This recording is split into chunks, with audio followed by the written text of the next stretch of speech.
বিসমিল্লাহির রহমানির রহিম। সীমা kitchen food প্রতিদিনের মতো একটা রেসিপি নিয়ে এসে আপনাদের কাছে। এই যে বাটা মাছ, আজকে আমি বাটা মাছ দিয়ে বেগুন দিয়ে, এই যে আমি বেগুন দিয়ে আলু দিয়ে আজকে আমি ঝোল ফাঁক করব। কীভাবে ফাঁক করব আপনারা আমার ফুল ভিডিওটা দেখুন। তাই আমি এখন মাছগুলো ভাজার জন্য আমি নিয়ে যাচ্ছি। তাই মাছগুলো ভাজার জন্য এখানে আমি একটা প্যান বসে আছি। আমি এখানে সবগুলো মাছ দিয়ে দেবো। তো মাছগুলো ভাজা থাকুক, আমি ওই কাছে তরকারিগুলো কষাইতেছি। তো পেঁয়াজটা কষানোর জন্য এখানে আমি বড় দুইটা পেঁয়াজ কিছু দিয়ে দিচ্ছি।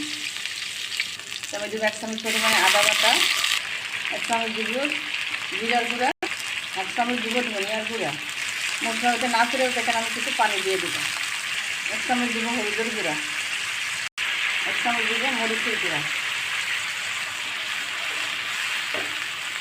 দিব আমি পরিমাণ মতন লবণ।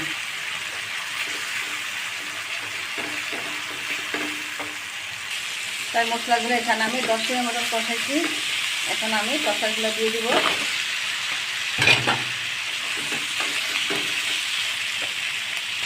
আমার তরকারিটা এখানে আমি 15 মিনিটের মতন কষাইছি। এখানে আমি কিছু পরিমাণে পানি দিয়ে দেবো।